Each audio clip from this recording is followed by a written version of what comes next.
Hello, welcome back to Geek Warning, the cycling tech-focused podcast from Escape Collective. It's a new year. I'm Dave Rome. Welcome, Ronan McLaughlin. How are you doing? Good, yeah. Yeah. Back for another year. Is that guess so. Yeah. One more lap of the sun, I think it is. My laps start middle of March, not the 1st of January. So Yeah, but yeah, okay. still. Yeah, and then you just go faster to make up that lost time. Somehow the laps are both faster and feel slower. I think there's okay. more compliance in my system these days. Yeah, fair enough. Well, yeah, it's the year's kicked off with a bang. You've already been somewhere, haven't you? Where did you get to? I was in Spain last week on a top secret BMC time trial bike project. So secret you've been allowed to write about it through the development process. There was that hilarious moment over the Christmas holidays where the bike had got spotted on the roof of a two-door pro cycling car at a December training camp and then got leaked on Instagram. And it's like, I'm not sure this counts as a leak given that Escape Collective already has a part one of a 3-part series introducing the first prototypes of the bike. But yeah, I was over there wrapping up what will become part 3 and I'm working on part 2 this week. So hopefully listeners will get to read that next week and see what happened earlier last year in that development project. Yeah, certainly a very much an exclusive, a very rare opportunity where the brand sort of invited you in the early day R&D meetings rather than the more usual, we'll invite you once the bike is ready and pretend like we're designing it. This is proper ground up kind of from each stage point of view. So yeah, for those that haven't seen it, then certainly check out Ronan's series on that. It's pretty interesting. So yeah, I'm about to get on a plane myself as well. I think by the time everyone's hearing this, I'll be in Adelaide for the Tour Down Under and the start of the World Tour season. And yeah, it's always truthfully, it feels a bit like Groundhog Day. I think I've been covering that race for about 10 years. They have the tent in the exact same spot every year. It hasn't changed, but the tent has gotten larger. Now involves the Women's World Tour, and I believe this will be the first year ever that all Women's World Tour teams will be present. So yeah, I'm actually quite keen on that because I've never been able to shoot all of the women's bikes in one go before. So that'll be a first for me, which is great. So yeah, got a long list of things I'd like to get through while I'm there, and including some rides, I believe, with some Escape Collective members that are currently being arranged. So how long will you be there for, Dave? I think I'm there for 9 or 10 days, a little longer than first expected. How long were you originally there for? I was going to do 6 days. Then why did you stay longer? I extended my flights because I was told a fellow tech editor, a colleague of mine, someone who I speak with regularly, was going to jump on a plane. But your Irish colleague. Yeah. But yeah, apparently after booking flights, they're no longer coming. There's been a U-turn. Before we even got onto the runway, we did a U-turn. Yeah, and we're not heading it. Yeah, I was for the listeners who obviously won't know the background here. I was booked to go to Tour Down Under. Yeah, for a host of different reasons, that's not happening now. So unfortunately, Dave and I won't get to hang out.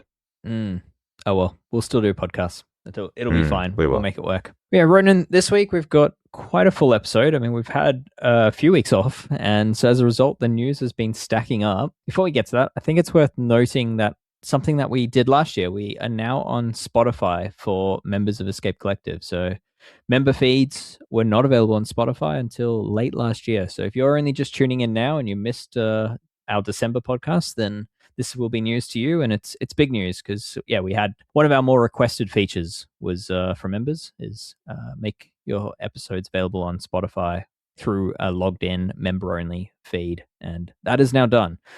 Big news there. The other news that we've got is if you are on the free feed, you will be hearing ads. We introduced that at the very end of last year, and yeah, the best way to not hear ads is to become a member of Escape Collective and join the member only feed, which also gets you access to all sorts of extra bonus content and Ask a Wrench that happens at the end of every episode, including this one. So yeah, plenty to consider there. But yeah, if you hate ads and you're hearing them, just know there is a way to make them stop. Ron, should we get into some news?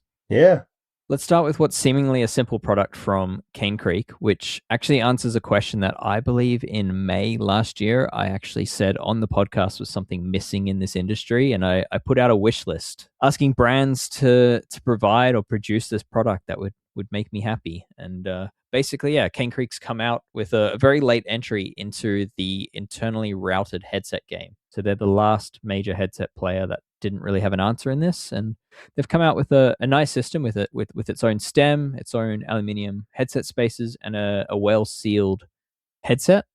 And yeah, it's for me the most exciting part is that you can actually with an included spacer use the headset with a more standard stem and round spacers. And I had previously asked for that because quite a number of mountain bikes and gravel bikes in the market do have just a regular stem and round spacers, yet have the cables running through the headset. And they're often Mm. with crummy, poorly sealed plastic headsets. And until now, there wasn't a good upgrade option. So Cane Creek has filled that gap, which is exciting. Exciting enough that I decided to write about this product on Escape Collective, which Mm. I normally don't do unless I've tried the product myself. But I got a little carried away. So yeah, I know you have a question about the system though. Well, I mean, before we get into, do you want to explain like what is different about this? Because there are like the FSA ACR exists, the Mm-hmm. MV option here exists. What have Cane Creek done that's different that excites you? Yeah, so the main thing is all metal components. The other big thing is it has a lot more sealing than a lot of the other headsets. So there's like sealing on the against the stereo tube. There's sealing around the headset top cap. The bearings are Cane Creek's really good Hellbender stainless steel bearings, which are pretty well proven and typically come with a very long warranty. Yeah, so those are the main things like well sealed, good quality bearings, all metal components in a headset that's rather well proven in trying conditions. Mm. Then you move up from the headset. You've got the proprietary spacer system and stem that they've introduced. Their stems that they've had in the market for a little while are really nice, like forged and then CNC machined, quite pretty, quite premium feeling and lightweight, but not crazily priced. They're actually quite affordable. And what Cane Creek have decided to do is actually not they're not running the hoses or the gear cables through the stem. They're actually keeping it external, similar to what we've seen with like Trek and Specialized and a bunch of others in years past. Mm. And the theory there is that it just makes it a lot easier to work with. You can change out the stem length if you need to. You can change the height. You can also for travel's sake, you can just unclip the hoses and take the stem off, and there's typically enough slack in the system that you're not having to go too crazy with the type of case you can fit the bike into. It'll probably travel like a pretty regular bike. The other side of that, which is something I think most people are overlooking, is when you can unclip the hoses in that way, you can very easily create enough slack in the system that you can actually drop the fork out of the bike, or at least partially drop the fork out of the bike. And so you can access the headset for cleaning and greasing. You won't be able to replace at least the top headset bearing just because that will be captured by the hoses, but you can at least get to them for like real thorough cleaning. So that's one of the questions I want to ask you. Typically, your hoses run through the center of the handlebars these days, and it's actually the nut that screws them into the brake levers that is too large to fit through the opening in your handlebars. That means that you can't. That's usually why you have to cut the hose. If you took this stem from Cane Creek and you had handlebars that route the hoses externally but hidden beneath the bar tape, surely then this does open up options for just simply unscrew the brake hose from the lever, pop your pop your bearing over the top of all of that, and then put a new one back in. You'd think that, but it looks to me, and again, I haven't yet tried the system, but it looks to me like they've got holes in the headset top cover for where each cable goes through. There's 4 holes, and they give you rubber plugs for the ones you're not using. It looks to Mm-hmm. me like those holes are actually quite slim, so I don't believe you'll be able to get the hose nut through those. So No, there you is a won't. Yeah, catch. good point. It doesn't solve that part of the problem, but I do think it'll knowing Cane Creek headsets and having used them for over 2 decades, I would say that generally speaking, these bearings should last significantly better just due to that increased sealing and the fact that these headsets don't tend to come loose and all that like some others do. So, So yeah, I just that think gets me to it's. my other question. Mm-hmm. So they've done all this extra sealing. They've got I'm going to describe them as grommets that fill in the hose, Yeah. they seal the hoses. But then the spacers have this slot in the front of them, which just looks to me like an open door for water ingress. And like, yes, I get it's a better sealed headset. It's a quality bearing. You shouldn't have issues. But, first of all, why do you need, why have they done that slot? I think it's because split spacers can be awkward to fix them together and all that sort of stuff. Yeah. But when are you needing to remove those spacers is usually if you're changing headset bearings. So I think the benefit of the slotted system is easier to operate your spacers or add and remove spacers without having to fiddle them together. Yeah. But the frequency with which you do that is going to be even further decreased if this headset is of the quality it is. And so you're just adding in this minor benefit, tiny benefit of a slotted spacer rather than split one. And you're actually going to use it far less, but you're introducing a new way for water ingress, which I think could be potentially problematic. I think so, but I also think it's probably worth noting that like most of the plastic split headset spacers on the market, I wouldn't exactly say are waterproof. You still see like grit and grime make it past them. So I think having this, yes, it's a gaping hole. It's not aero. I think having this one piece aluminium. A bit of tape would fix that, but yeah, probably. But yeah, I think having these they're a one piece aluminium spacer now with like a front slot in them that you can get one hose through at a time. I don't believe Cane Creek are the first with this idea, but yeah, I think it is a really solid system that's not going to slip out of place or be fiddly and difficult to put together like a puzzle. I think it is very simple to understand, and yeah, for me, I think it's more about how easy it's going to be from a service point of view, and that you can even make them look pretty by anodizing them. Mm-hmm. But yeah, I do think, yes, water will come in, but again, the headset itself is really well sealed. So hopefully those grommets in the headset top cap just prevent it from making it past that. And I think that's basically what they're banking on. But yeah, again, from my point of view, I'm most excited about this product. Basically using it without Cane Creek stem and spacers and just the headset is sort of where I see this headset most filling the gap in the market. And yeah, I think about the bikes that I've ridden over the last year, and yeah, Canyon, Trek, Cannondale, Giant, the list goes on, are all brands that could use this headset, and it would be a good upgrade with round steerer spacers. When you say could use it, you mean compatibility wise?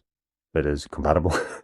Yeah, compatible, and it would be a really nice upgrade for if you were, say, if you had it apart and you had to replace the existing the existing headset bearings because they'd crapped out.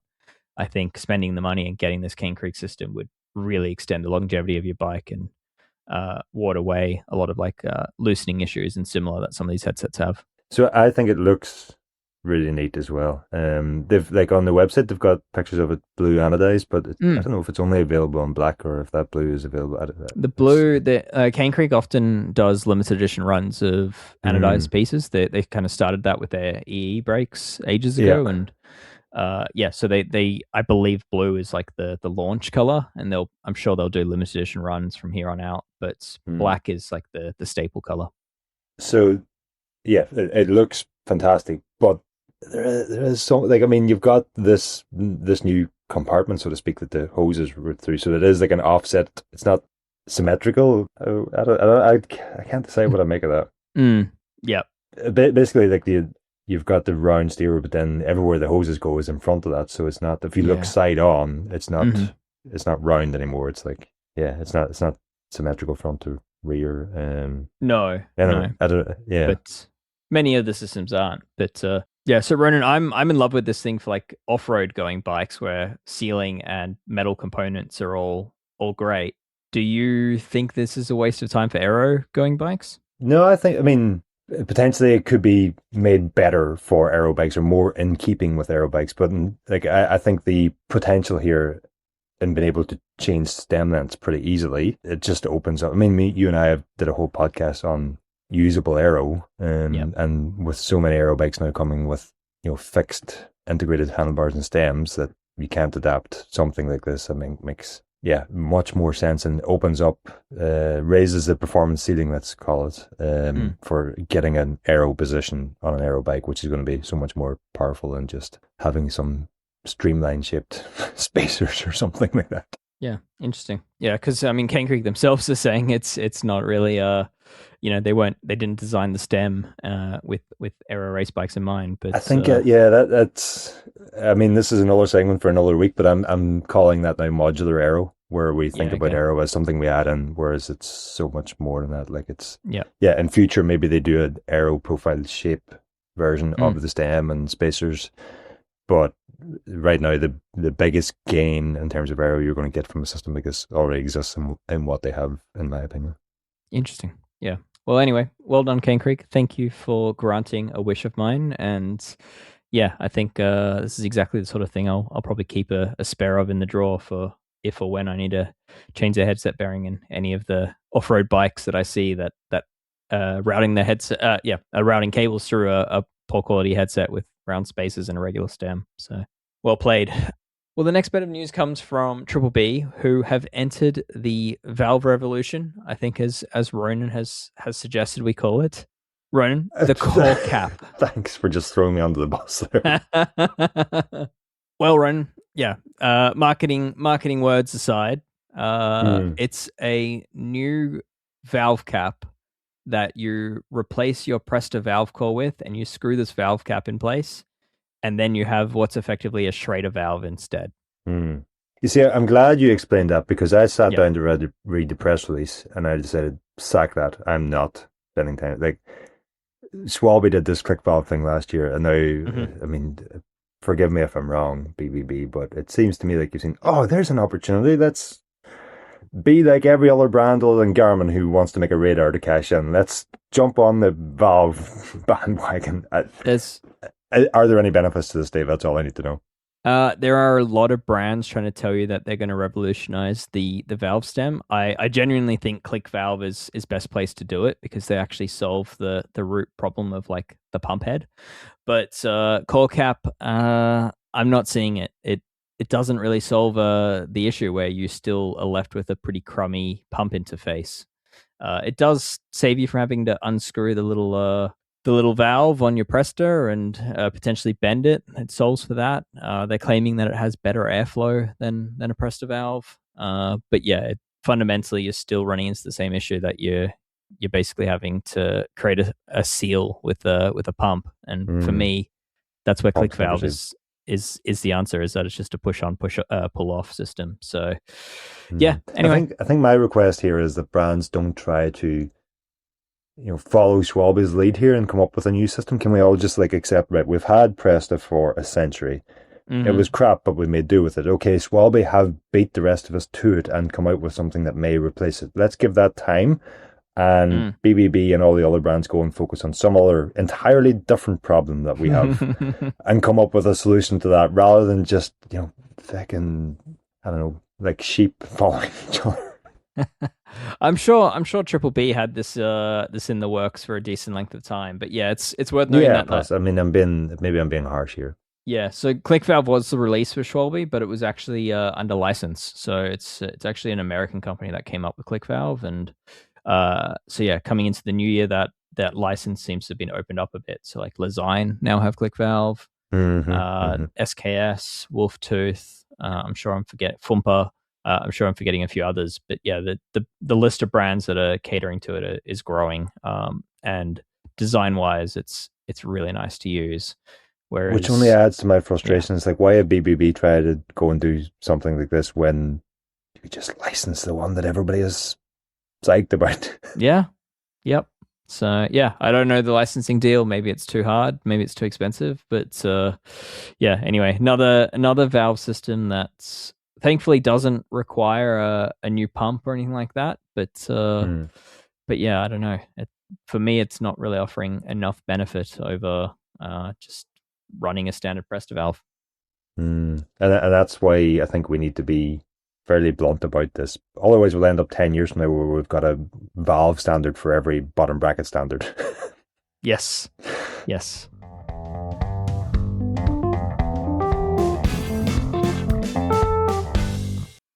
Dave, have you seen the SRAM have a big embargo this week? Yes, a big little embargo. They've released shorter cranks, as far as I can tell, rebranded time trial brake levers. Um, Yeah. Riveting stuff. Sorry, maybe there's no rivets. Exciting stuff. Yeah, I saw also in the press release, if you got a bit further, they now have a new UDH with a silver bolt. Yeah, I've seen that and flipped past it. Yeah. Yeah. So yeah, the news here I'd say is the short cranks. Mm. SRAM Red now going down to 150 millimeter lengths, Mm. which is news. I think yeah, maybe not newsworthy of a full embargo, but yeah, definitely I fills a think gap in the market. wasn't it about this time last year that we had a combination of your photos from Tour Down Under, photos from Corvos, Instagram screenshots, all sorts. We'd figured out that Vinigo was riding 150 mil SRAM cranks, Uh-huh. which is obviously now we know more or less been confirmed that that's what he had. Yeah. And now SRAM are making them available to everybody. So Yeah. presumably in that time they're building up stock and stuff like that. So hopefully there is actually plenty of availability of these things. Yeah, Given for sure. my point is that they've been in existence for a year and now they're on Mhm. release. Yeah. I think it's good. Like I think SRAM are the first major drivetrain manufacturer to go Mm. this short, and I'm sure others will follow suit in the next 10 to 15 years. Mm. So I think it's really good. But But optimistic there, Dave. not taking any chances with my predictions. Uh, But yeah, I think it's yeah, these trends often come and go, but shorter cranks doesn't seem to be one of the ones that is a flash in the pan. I think it's sticking around and for good reason, and more options is hardly a bad thing. So yeah. I'm not going to give too much away, but so you remember that tire testing I did last year? Yes, how can we forget? Attention has turned to crank length. Oh no. The late night call last night, part of the planning of that testing. So, yeah, it's a little tease of something to look forward to. Anybody who looks at my author page on the website will notice that I haven't published anything in, well, over a month now. So I've not been, well, I have been doing nothing for a while because of holidays, but yeah, this is Yeah. all the stuff is in the works. All right. Well, one to look out for. I want to mention those time trial levers as well because, as far as I can tell, they're just rebranded S900. So you Yeah, can now get them to say red or force or whatever. But with matching calipers. yeah. Yeah, I think that's probably all it is. But happy to hear otherwise. But yeah, from the photos we've seen and the information given, it doesn't look like a wholly new product. Just fresh branding and fresh pairing with new calipers. And initially, I was expecting some sort of aero claims and stuff, but thankfully, there is none of that. Yeah. So anyway, all right, on to the next product. What's next?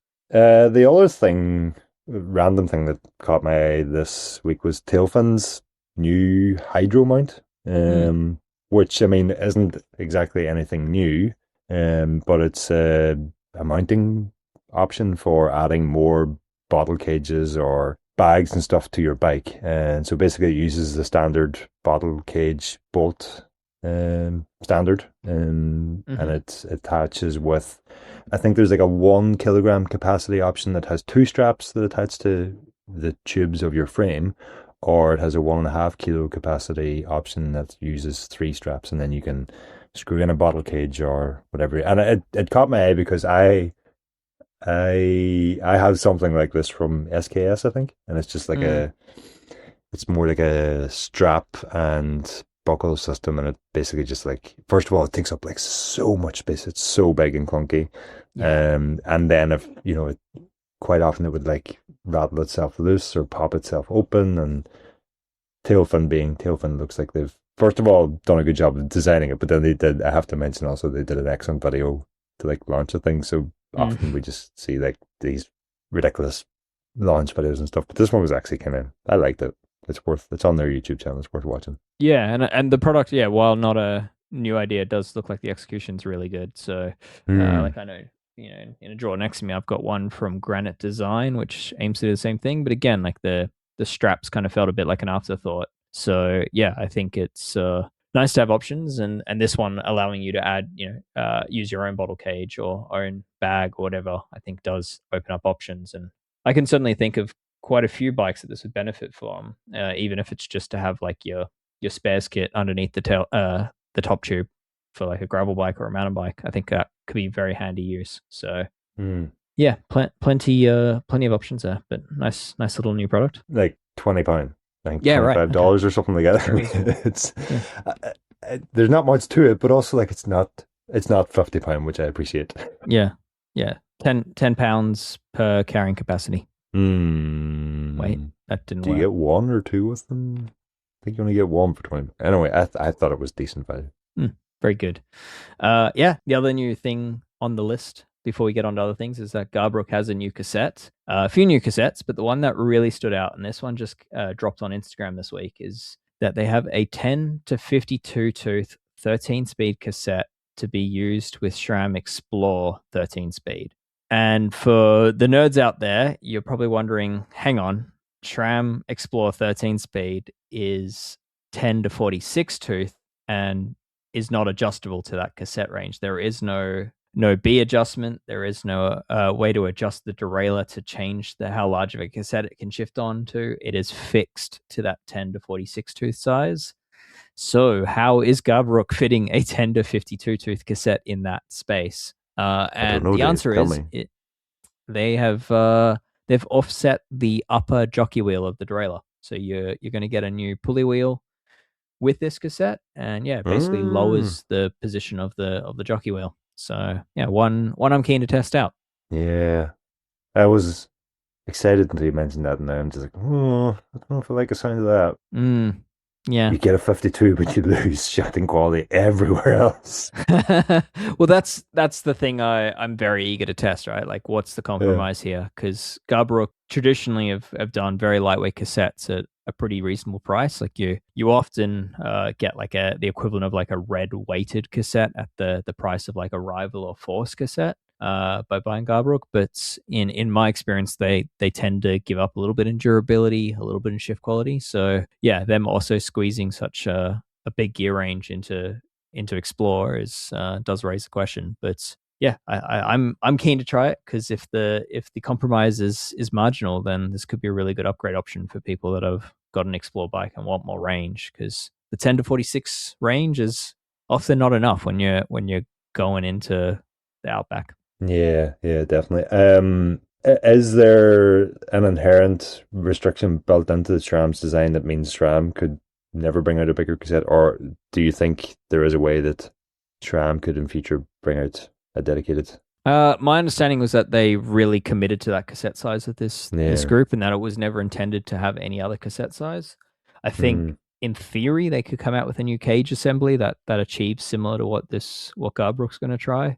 But yeah, I would I would say with decent confidence that SRAM never intended for that, because what they do offer, if you want that 10 to 52 tooth range, they do offer you just to get their mountain bike derailleur and mountain bike cassette and then pair that wirelessly with your existing shifters. So like they have that option, but yeah, the derailleurs are expensive, and Garbrooks trying to work around that with just a cassette. I was just about to say, yeah, you could change the cassette, but why do that when you can change the cassette and the derailleur and also buy Yep, a new chain, please, at £100 a chain?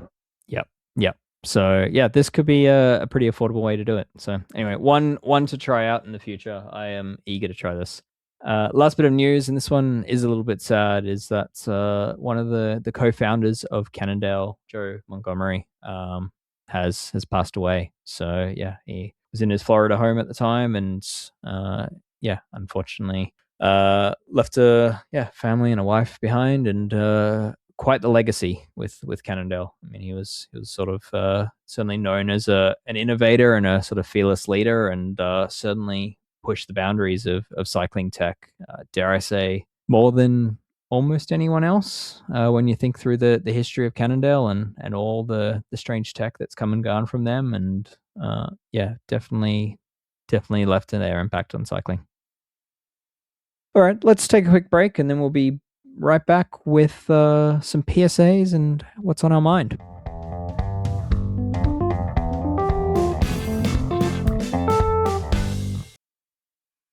And we're back. Ronan, I think this week we have a double PSA, which one happens to be on my mind, but you told me it's actually a PSA. So, however we brand it, should we do it? Let's do it. All What's the right. PSA on your mind?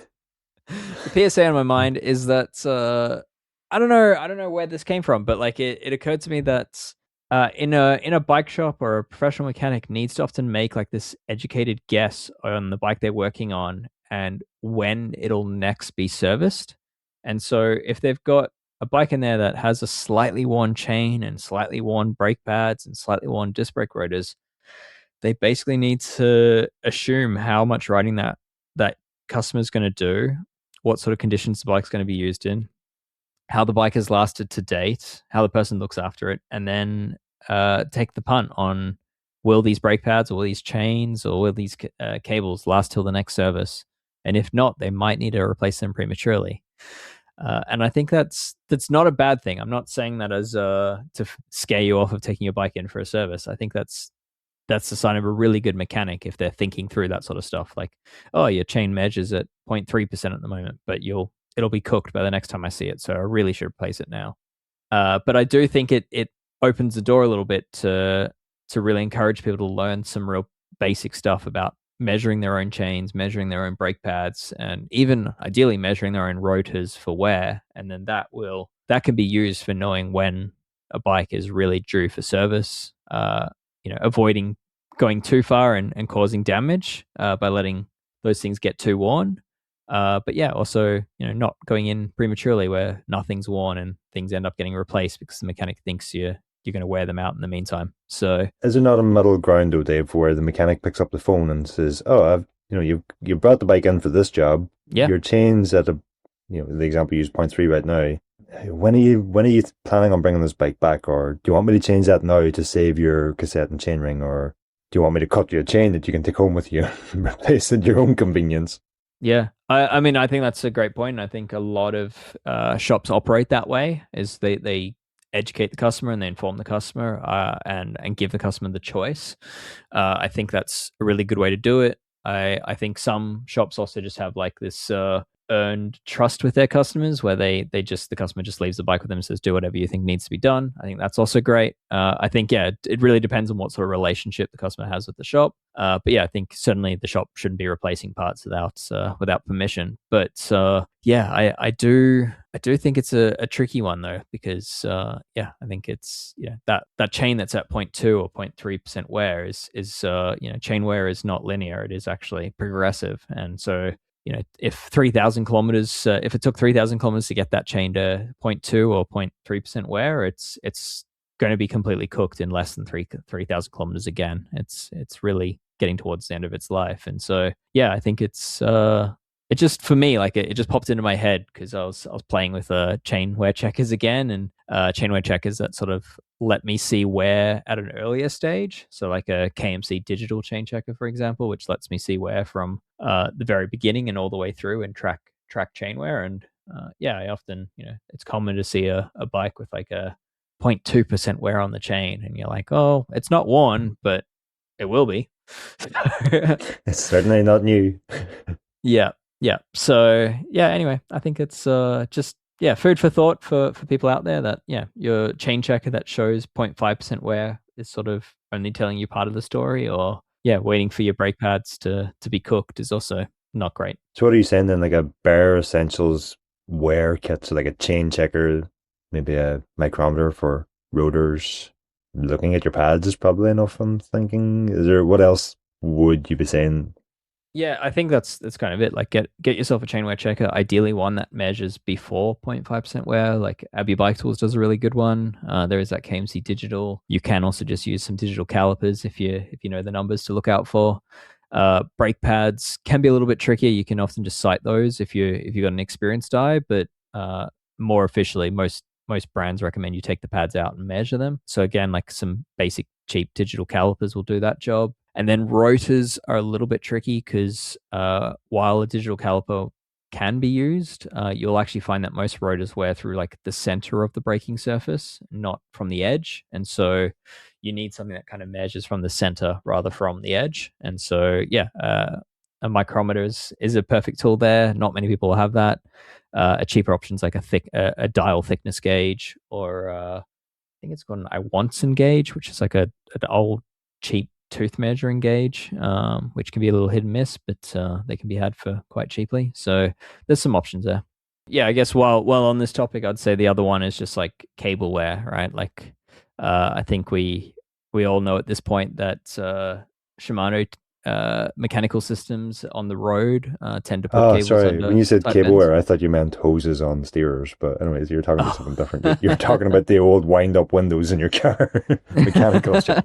Yeah, different things. But yeah, I think yeah, shops just replacing cables annually, I think is probably also just a good move. But yeah, even if a cable doesn't look worn, again, will that year-old or 2-year-old cable make it to the next service? And often it's just simple enough to take that chance, not to leave you stranded at one point. So Can I add one more? yeah, You please. mentioned brake pads there, just like checking for uneven wear. One side's Yeah, wearing more than the other because that's going to lead to a bigger issue that your mechanic will have to charge you more to fix. yeah, yeah. Well, yeah, I think uneven brake pad wear is more importantly a sign of like that things aren't set up as well as they can be, and that your brake Mm-hmm. performance Right. isn't optimized. So yeah, if your pads are wearing on a slant or anything, then I'd be looking to get that addressed by an experienced mechanic. But yeah, I think the main thing for this topic is just that yeah, I guess some shops get a bad rap for replacing things that customers don't think are worn or don't think they need replacing, and maybe just maybe the shop knows something the customer doesn't. I had a So funny situation in the shop I worked in where the owner and the head mechanic, let's say at the time, the head mechanic would usually try to do his best to get a bike working in the cheapest possible way for the rider coming in, especially those who he knew were working on a tight budget. yep, Whereas the owner was just like, but they're going to have a bigger problem that they need to come back and get fixed again. And because yep, we have not fixed it fully and it breaks again, then they blame us. So just fix it entirely to start with. And I think both were right, and the answer is somewhere in the middle. But yeah. yeah. That's the risk, right? Like you don't replace that gear cable, and then it comes back in the near future, and you lose an hour of your time replacing that gear cable through a internally routed frame, and you can't charge for it because you've just serviced the bike. I think these are the sort of things that shops have to contend with, and so yeah, it makes sense that a good shop would want to make that bike as good as can be, that they can send it off on its way and know that it'll be good for 6 months or 12 months, and not not fall apart or wear through other things. So yeah, anyway, I think that's all that's on my mind, is just replacing things a little earlier, or knowing how things are going to wear is really important servicing a bike, whether a professional's doing it or whether it's something you're doing yourself. So just food for thought on that one.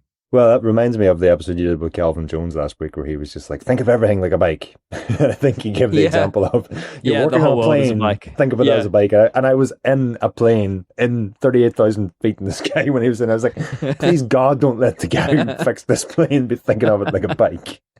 Geez, I hope this plane doesn't have a steerer tube recall. Yes. But I do also agree with him. It's like, yeah, don't just cycle your bike, but take a second to understand how it works and stuff. And you're more likely then to be able to better look after it. And the better you look after it, the better it'll look after you. Yeah, for sure.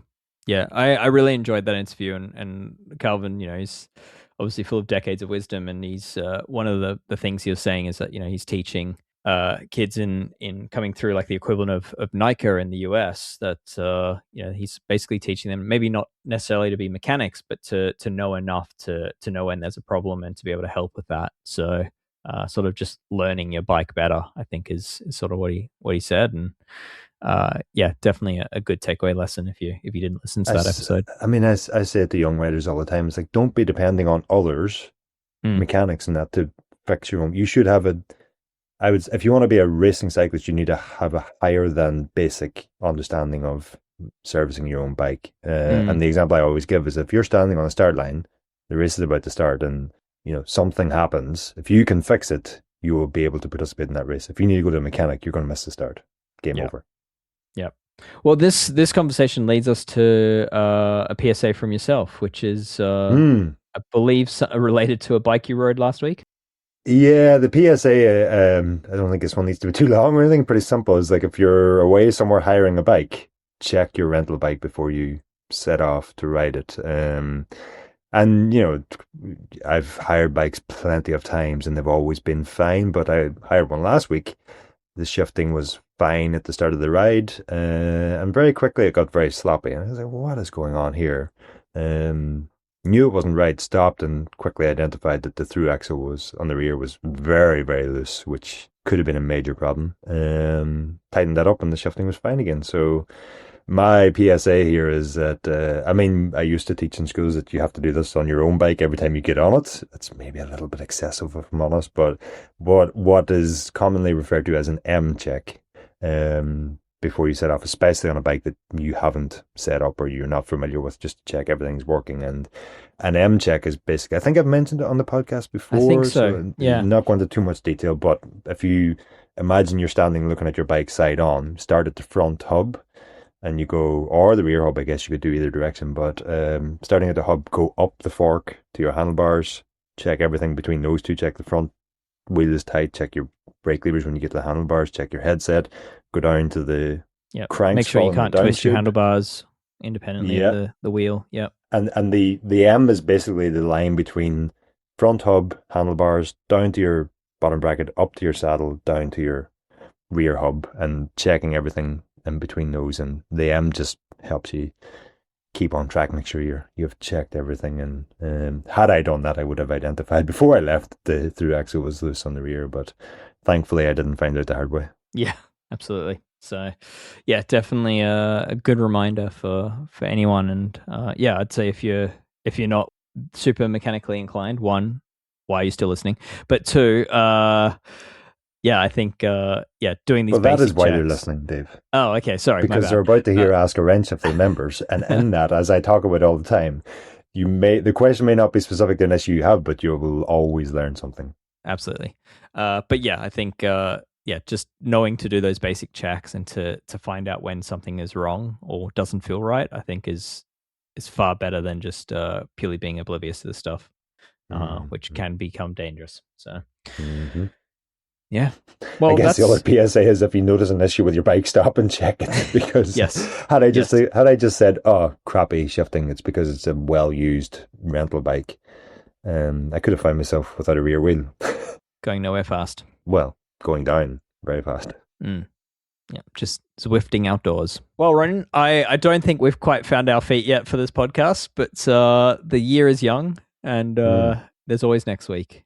But for now, we have Ask a Wrench for our members only. And this one is with Brad Copeland, who, based on the news that's just broken in the last week or two, is going to become increasingly busier now that he's got the likes of Keegan Swenson joining the outfit that he looks after. Or less busy, because the bike he works on will be at the finish line so much earlier that he has more time to be wrapped up for the day. Very possible. So I think he does have some extra assistance this year with the increased roster that Specialized has brought on. But anyway, let's jump to it for our members and for those on the member feed. Let's hear from Brad Copeland and myself for Ask a Wrench. Ronan, until next week, thank you. Thank you. I would say, it can only get better from here, but I guess there's no guarantees. Check in next week to see if we can do any better. Yeah, we'll shake the cobwebs out. All right, good to see you. We'll catch up with you soon. See you, everyone. Happy riding. Thanks to Will Jones of Red Bricks Media for the editing and mixing of this episode.